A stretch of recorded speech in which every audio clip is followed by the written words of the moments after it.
life is as beautiful as you make it. But it is so amazing that we have all this capacity in ourselves and we can do it every day. So welcome to this week's episode of Leadership Soundbites with my special guest who, thank goodness, and I just told him, thank goodness you reach out, Swier Miedema. Is that right? Miedema? Correct. Yeah, it's fine. Gosh. Okay. Okay. I've been practicing it in my head. It's okay. He is founder CEO of an organization that you started back in 1998, I think is what you said, StrengthManagement Consulting. Even though now, and we'll hear about it during our conversation, because I know you're writing a book and I've been able to at least start intro into reading part of it, and I'm excited about it. You've had a change in your life based on people that came into your life. And I know you have a quote for us. Those people who can read Dutch, it's sitting right behind him. If you can't, Swier is going to kick us off with that, and then we'll chat. And I mean, you will see it in a minute. Those who you are listening is he's super passionate about what he talks about, and we just kind of feed off each other. so I'm looking forward to the time in the room. So back to you, sir. Okay. Well, the quote I got here is, as far as I know, is of my own making, and it's called "Consciousness Creates Choice." And I came up with that before a short meeting I did for a group of leadership entrepreneurs, lady entrepreneurs, by the way. And they asked me, "What is your quote? What's your driving force? What's bringing you?" And the funny thing is, when I came up with that, I didn't know anything about it much, but for some reason this sounded great, and it made me feel, well, gave me a little bit of jitters. I don't know. And funny enough, when I started looking into a different way of looking at my own experience, my own how I experience the world and how I treat it and how I respond to it, I found out this is important. This consciousness creates really my experience, and it also helps me make sense of what's going on. The funny thing, in 2018, I was introduced into the three principles. Maybe a few of you have heard about that. It's an understanding from a Scottish welder. He was living in Canada, and he came up with he had an epiphany and said, "Wait a minute, it's all my thinking. It's all my thinking which isn't helping me, which is obstructing all my successes." And what happened is I was introduced after the session I gave, and I got this board, and someone came to me and said, "I'm hearing something in your story I can relate to. Can we have a chat about this?" So a week later we had a meeting, and we had a cup of coffee quite close to here. And in half an hour she explained the principles to me, the three principles to me. And I was blown away, absolutely, as if it was hit by a freight truck or freight train. I don't know. Doesn't matter. But it doesn't matter. It was something big. Absolutely, it made me think. Wait a minute. This is the approach I've been looking for all my time. I've been in change management for many years. I've about 25 years experience in change management. But this is something which is really helping people, and we've done that already. There's a wonderful example with British Aerospace US, who was running short, I think 700 million in 2000, and they just got a new CEO who was starting to work there, and he knew about the principles, and so he dragged in quite a few three principles coaches, and they made good that same year 500 million of the missing 700, and they made 2.4 billion extra revenue in the 9 years after that. The last time I looked at British Aerospace US, they did $18.9 billion, and they must be doing that much more now. I don't mean to stop you, but I'm going to stop you because in my head, and I have not read far enough. What are the three principles? Okay, yeah, that's good question. Like I'm Absolutely. thinking of going, he's talking about three principles. What Yeah. are the three Well, principles? yeah, it is really quite simple. The three principles are creating our experience all the time. So to have an experience, you have to be alive. Simple. That's the first principle. I agree. And within the principles, we call that mind. It's a label they gave it, and they call it mind. And mind is the intelligence behind life. And you Okay. cannot deny, I think you cannot deny the intelligence behind life. If you look at a plant or a human, the beauty of how it is made, how it's created, how it's constructed, there must be a high intelligence behind that. Mm-hmm. And sometimes you can also call it God. It doesn't really matter. But there is something higher that creates us for Right. some reason. So that's one. Then the second one, we experience things, and that's our consciousness. But the consciousness is a two-sided sword. On the one hand, it makes you aware of what's going on through your eyes, through your nose, through your mouth, through your ears, through your feeling, and so on, so on. It's the experience which is created. But then you start processing that. And our consciousness creates the experience we are seeing, we are hearing, we are feeling, we are tasting, we are, etc., etc. So the consciousness creates that experience. Mm-hmm. But then there's another part you need, it's action. We need to take action on what we are experiencing, otherwise nothing will happen. Mm-hmm. So for that, we need thinking. Thinking helps us make sense of what's going on. Once we see a bird flying by, you could say, "Oh yeah, there's a bird flying by." Oh, wait a minute, that's a colibri, something like that, or whatever. It's a.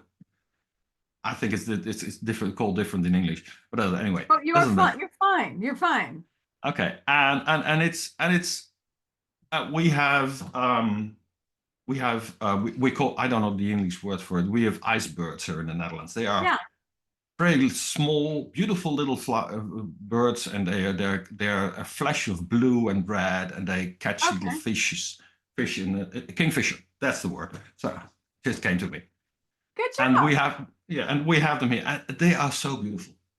They They sound make yes, and they are beautiful. They are an amazing little bird, which sometimes have a hard time here in the cold north. But they come up every year again for some reason, and then it's great. And those are the things which make me happy, and really make me say, oh wait a minute, I'm part of this. I'm part of this environment. And once you start to understand that every experience of we are experiencing is created from those three parts, and that also gives you the opportunity to create a different approach to things. mm-hmm. You know, And it's interesting, Sphero, you're talking about that stuff, and I go back to, and it's reminding me of the conversation that we had before, because you and I just kind of ping-ponged off each other, and I'm trying to do a better job of not stepping on your toes as you're talking. that's okay. But it is the whole idea that it empowers us. We realize that the environment that's going on around us is going on around us. We're part of it, right? To your Yeah, whole point, right? We have a role that we play in that. And I think absolutely. where we may get into trouble or may experience a less than ideal life is Mm, where we hand over our experience of it to someone mhm, else, or we attribute our experience of it to someone else. But here's the reality. Our consciousness creates the filter that we're filtering our experiences through. So yeah. we can either go through life and appreciate everything that you just talked about. Oh my God, this beautiful bird and the amazing colors. And how does he even get here? I mean, he's here and then he disappears and then he comes back again.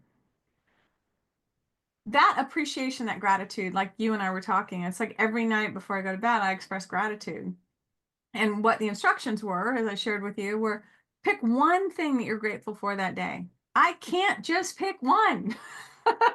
So I'm Is that literally wonderful? rolling down this list out loud of the things that I'm grateful for that day. And Hmm. once we start training ourselves and training our mind and training our consciousness to start paying attention to those things, we see Yeah. more and more and more of them. Yes, and there's also a different approach to it. If you look at, as I call them, the non-helping experiences, we all have non-helping experiences once in a while. We sometimes life deals us cards we don't like, Mm-hmm. and they are part of life as well. And the funny thing is, a non-helping experience always has the same 4 results. It makes you feel awful. You're trying to solve it, so you'll spend a lot of time on it. Mm. You'll spend a lot of energy on it. And afterwards, you'll be thinking, what was I thinking? What happened here? Why was I so engulfed in this experience?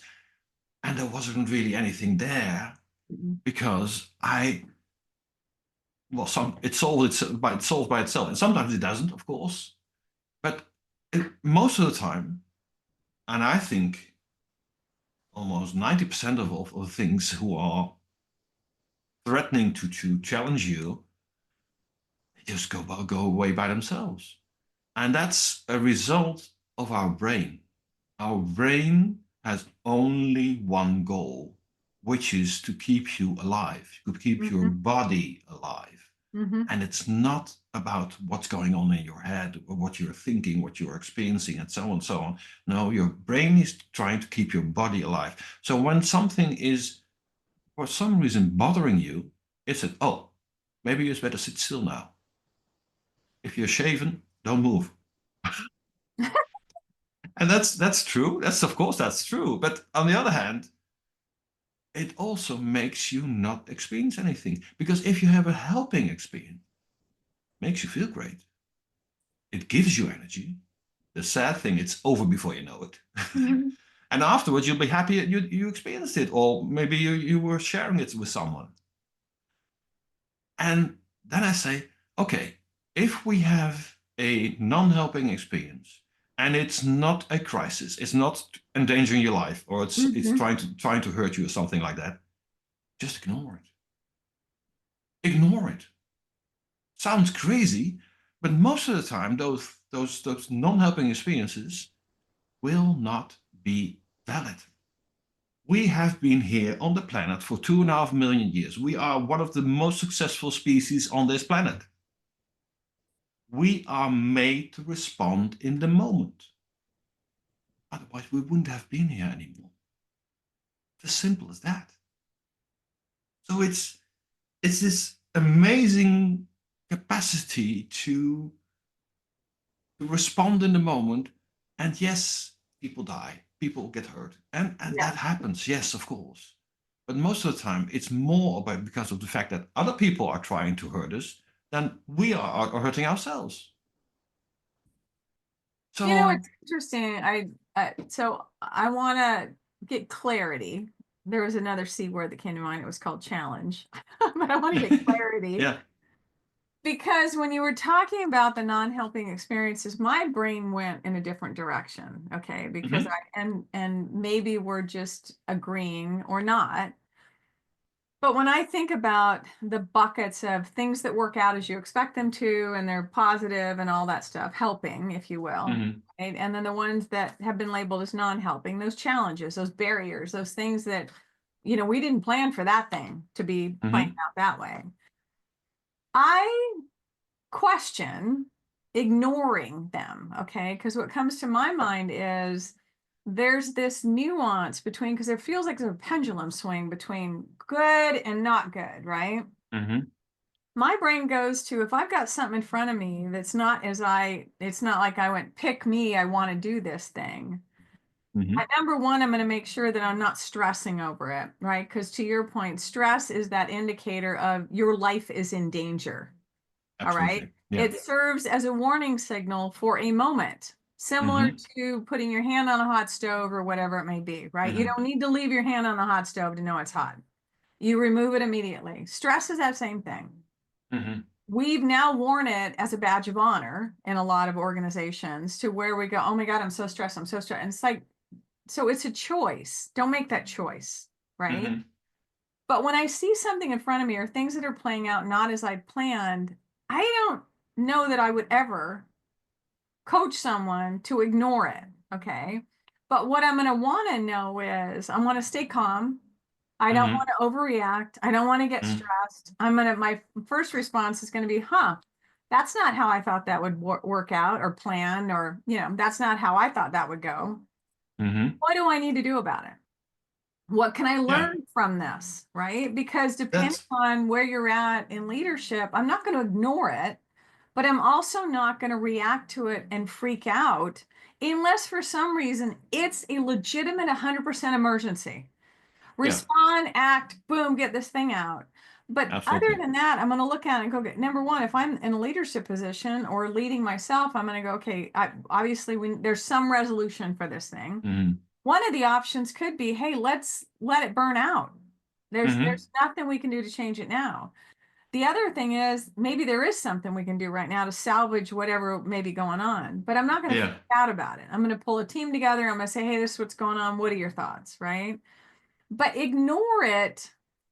That's one I'm not going to pick most of the time. Does that make sense? So what are your thoughts on that? I agree with you. Maybe I formulated that a little bit too strict. Okay, cool.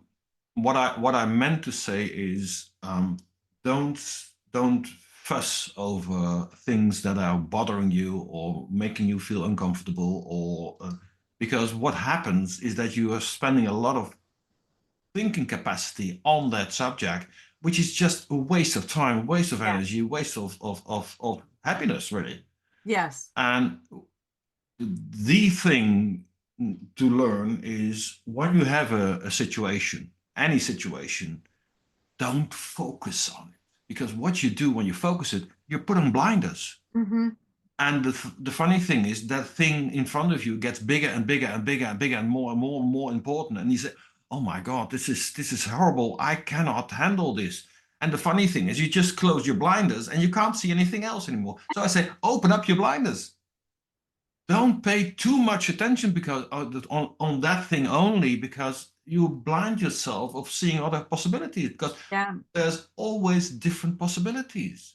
There's always a way to look around this or work around this or change this, and yes, we can get depressed or sad or distraught about situations which aren't going our way, but it doesn't work. It doesn't work. It doesn't help you a thing. And the funny thing is, once you learn not to worry too much about stuff which isn't going okay, and see, okay, what other possibilities do we have? What other options do we have? And carry on that way, that's a much more productive way. And the funny thing is, it will lower your thinking, and it will clarify your thinking. Well, because you no longer have your system flooded with cortisol, right? It's like you can have clarity. The thing that I love to do, and I recommend it to myself and pretty much every leader, is if you have some of those situations, get curious. You could have an employee who's not performing at best. You could have situations going on. You could have all stuff that may trigger you, piss you off, whatever it is. Get out of your pissed off. Okay. It doesn't serve you, to your point, at all.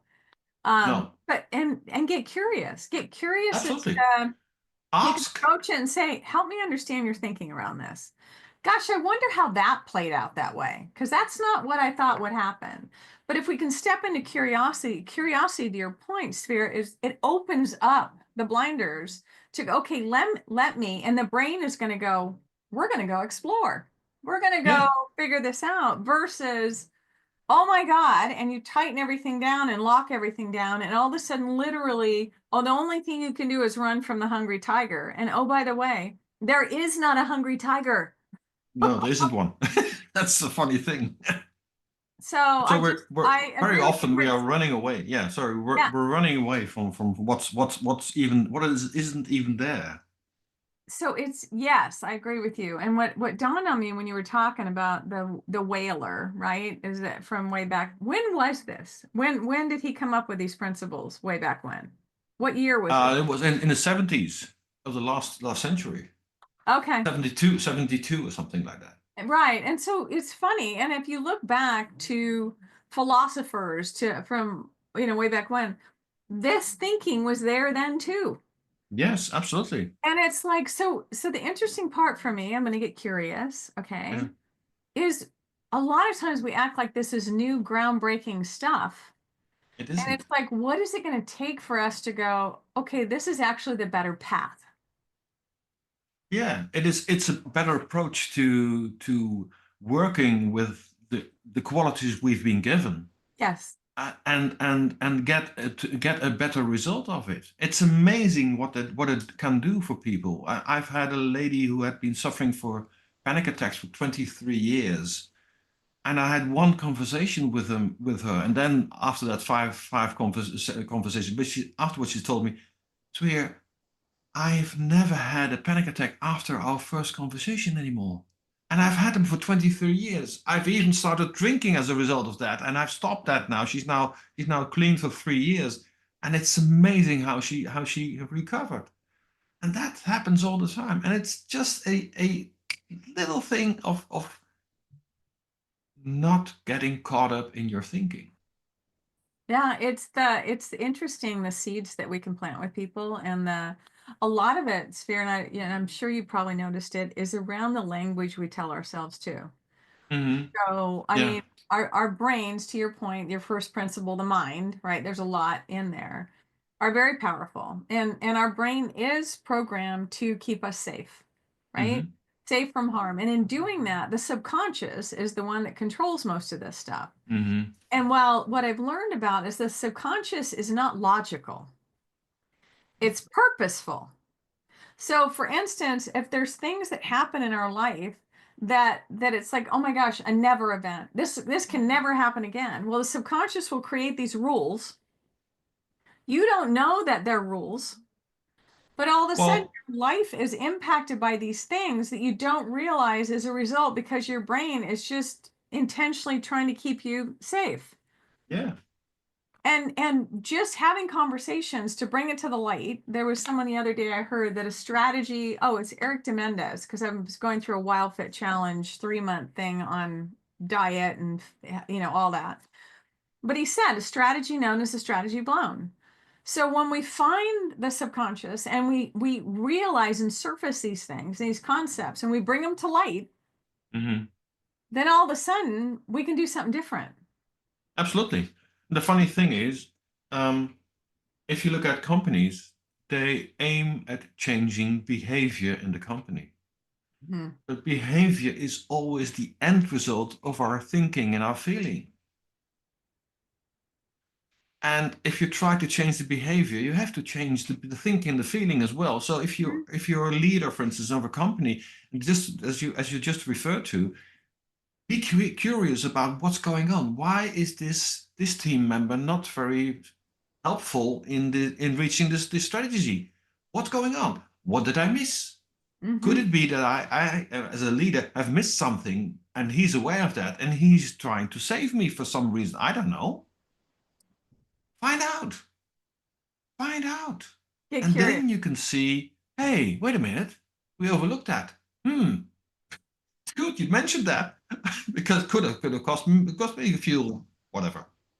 What have you noticed? Because I know you work with groups of people as well as individuals. Mhm. What does a stand out for you since of working with people, organizations that you look back or they look back and they go, oh my God, I can't believe this shift. I know the example you gave with anxiety, um, because Well, that's the fun, about the fear of the future, a lot of it, the unknown. yeah, but the funny thing is that people change because they start realizing, hey, wait a minute, I can do this differently. I worked for a soil services research company once who needed an anti-stress training and said, "Well, will you do this for us?" Yeah, okay, I'll do it. And so so Sure, so sure. I gave him the training, which was based on the same principles, by the Yeah. way, because it's all the same stuff really. And then 3 months later, I got a call from the HR manager of the company, and he said, what did you do to so and so? I said, who is so and so? Well, he's the guy who was in the training with the anti-stress training with you. I said, I didn't do anything to him. Yeah, but he's turned around 180 degrees. He's a totally different person. What happened? He was a quite, well, difficult person to work with. He was Yeah.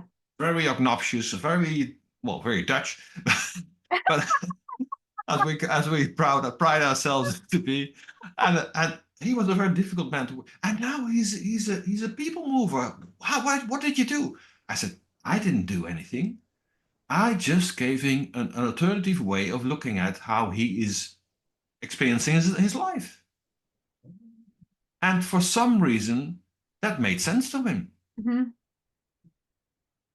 I can't see in his head what happened there, really. But it made sense to him, and he started to apply that. And the funny thing is, and it happened to me as well, once you start applying this, your brain speed goes up, but your brain thinking goes down. So there's much more quietness in my head. Mm-hmm. And when I was 2 years in this understanding, my head went silent at some stage. And at first I was shocked. I said, wait a minute, my brain isn't working anymore. What's going on? But the funny thing is, that's exactly what I want to achieve. I want to have this calmness in my head. I want to silence the brass band in my head who was talking to me all the time and telling, "Oh, you're a terrible person, and why did you do it Yeah. that way? And how could you?" And so and so and so. And it stopped.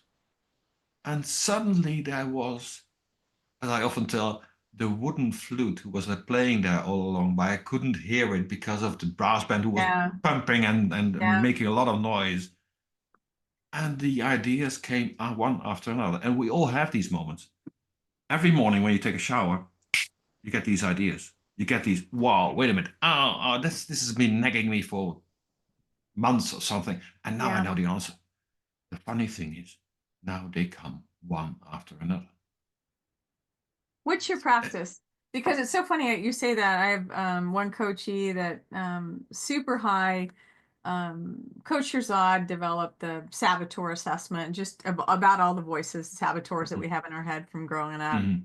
And I have one coachee that he was talking and he said he gets his best ideas when he's brushing his teeth because Yeah. you've quieted the mind. And Yeah. that's all you're doing. You're just focused on brushing your teeth, whatever Yeah, focus. absolutely. It doesn't take a lot of negative stress or anything else like that. But Yeah. what's your practice, Swier? What have you noticed that what do you do routinely, your practice to be able to maintain that level, or do you? I ignore my non-helping thoughts. I ignore my non-helping thoughts because 99 out of 100 times they're worthless and not adding anything to my life. And the funny thing is, as a result of that, my thinking calms down. Yeah. So there's more room for inspiration, creative ideas, and so on. And they just come to me. And the funny thing is, once you start practicing that a little bit, it's amazing how quickly the brain learns stuff. So how do you ignore them? Because for me, the thing that comes to mind, because what we're talking about too is like the negative voices. So I 100% agree with you. The non-helping thoughts that you're talking about versus non-helping things that happen, which are different in my mind, Yeah, right? absolutely. The Yeah, yeah, external things versus the internal things. So the non-helping internal, I 100% agree with you. There people have a hard time ignoring, releasing. For me, what can work sometimes is laughing at them. Like yeah, how ridiculous. yeah. So what have There's, you found? there's there's another thing which is quite interesting. If things make you sad, they always come from the past. Mm, yeah, If things make you anxious, they always come from the future. yeah, So the moment you feel anxious, you're living in the future. And you can't live in the future because it hasn't happened yet. yeah. We don't know what's going to happen in the future. I stopped predicting my future partly. Of course, I do plan ahead, You and when plan I'm and you have goals and everything, but you're not going to stress about it. You're not going to, yeah, you just set the intention. Yeah, I set the intention creates and said, okay, consciousness. Yeah. let's go do this and see what happens, because you don't know what's going to happen. We don't know. Mm-mm. We don't. We've got a wonderful memory, and we can bring up a lot of stuff which has happened to me. I'm 66 years old now. I've got a lot of memory what's happened in my life. I can bring a lot of stuff up, but I don't know anything about the future. Yeah. So I stopped fitting about the future. And it brings me so much quietness in my head, brings me so much ease, because, okay, we'll see what happens when it happens. And I can respond to it at that moment, because I'm qualified to do that. Everyone's qualified to do that. Yeah. And why not make life a little bit easier that way? Reducing your stress, because stress is the main cause of any illness, really. Oh, it ages every part of our body, and We are, the yeah, experience that we have in our body during that time sucks. yeah, absolutely. And the funny thing is, as soon as your stress goes up, your life experience goes down, and Oh it yeah. goes that like that all the time. And the we are built, as far as I know, I've been told this by a psychiatrist, says we are built to have a maximum of one half an hour of stress per 48 to 72 hours. That's what we can handle physically. Hmm. As soon as you have more than that, you are suffering from you're suffering from stress. Mm-hmm. Once you have more than 3 hours stress per day, your body will suffer from it too. So Mm-hmm. you're going to have a reaction somewhere in your body, and I don't know where it goes. It's going to happen because we all respond differently. We are all built differently. So some people get a pain in the stomach. People get cold hands. People are starting to sweat. I don't know. Everyone has a different Heart reaction. palpitations, all that stuff. Yeah. Yeah, but the problem is it causes damage on the long run. On the Mm-hmm. long run, and what happens is that people get ill. Mm-hmm. I feel better now than I felt 10 years ago. I feel Yeah. fitter now than 10 years ago. It's crazy. So, and it's amazing. It's only a few years I've been practicing this, and it's amazing what it brought me. Yeah, it's life changing. I agree with you that I think and you're absolutely right. The anxiety is from future focus, and depression, sadness, however you want to label it, is from the past. And the cure for that is just to get back into the present in your body. Recenter Yeah, yourself. Just get present in the body. I totally agree with you. It's all this basic stuff that I think people are expecting it to be more difficult than what it is. that's the And problem. it's really, the simplicity of it is very beautiful in order to do that. And that's why I tell people when they're all wound up, and I I don't know if you can help. Yeah, yeah. I mean, and it's actually rather simple. And they're Yeah, like, it is. so The it fu- is, and that's the beauty of it. It's so that's simple. So but anyway. it's also very frustrating because people say, it can't be that simple. It can't be. It's impossible. Yeah, But because it I is. made everything other stuff is so complicated that couldn't possibly be that easy, but it is. Yeah, But it yeah, is. it Yeah. is. And the I, funny thing, this understanding is already thousands of years old. yes. We've been knowing this for thousands of years.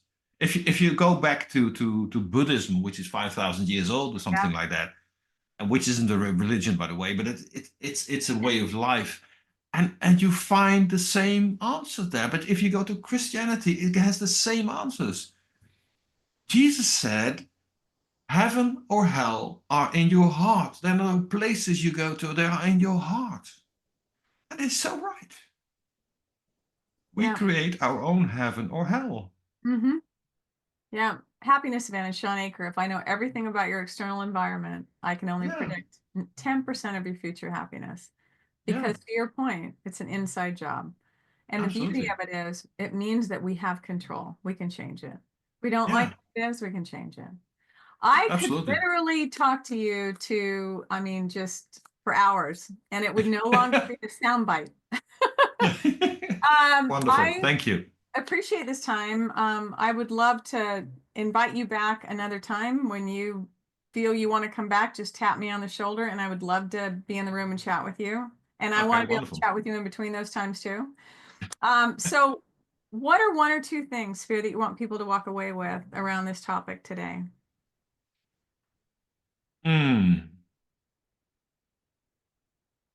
Life is as beautiful as you make it. Mm. We have an amazing capacity to make or break our lives, and it's so much more valuable to make our lives and enjoy it to the fullest within your own choices, your own ways of values you think you should be with honoring in your life, of course. Mm-hmm. But it is so amazing that we have all this capacity in ourselves and we can do it every day. Mm-hmm. And the funny thing is, your stress will drop and your life experience will go up, and why not? Mm-hmm. Just a waste of time going to worry about all kinds of stuff. And we have these qualities we can use all the time. Mm-hmm. Thank you for that. I want to take us back to your quote that you started out with, that consciousness creates choice. I think part of it too is be open to the awareness that you do have a choice. Yeah. And I think that's part of it, because I think a lot of people say, well, but I don't have this title, or I don't have this money, or I don't live in this country, or I don't have. Please, please, please be open to the fact that when you embrace what Swier is talking about and step into these things and quiet the noise that's in your brain, you're going to have clarity of thought that you never had before. And so then you're going to come up with different ideas and different thoughts than you ever had before. Because right now you only may be looking at, there's only one way. And I'm going to tell you here and now, there's never just one way. No, there are always possibilities. Yeah. So Always. that's what I encourage people. I mean, you're freaking awesome to be in the room with, dude. So I really, Thank you very much. really appreciate this. I appreciate this conversation, Michelle, and I'd like to prolong it as much as I can. I love talking to you. Wonderful. We will do it another time. I guarantee you. Yes. Wonderful. Feel free to reach out anytime and we'll jump on a call, because you're in the Netherlands. Yes. So whatever time change there is, I think we're 8 hours, 9 hours. You may be 9 hours ahead. Yeah. But I am more than happy to jump on a call and compare things. And I would love to collaborate with you in the future as well on some kind of offering or something. You're just a cool human. So thank you. Thank you very much, Michelle. That's amazing. So I will put Swier's contact information as well. So I know I have your email. Share it, just send to me what you want and I'll add it, but I'll put it in the description of the podcast. This has been Leadership Soundbites. Please like, share, subscribe. Until next time, have a freaking awesome day. Thank you.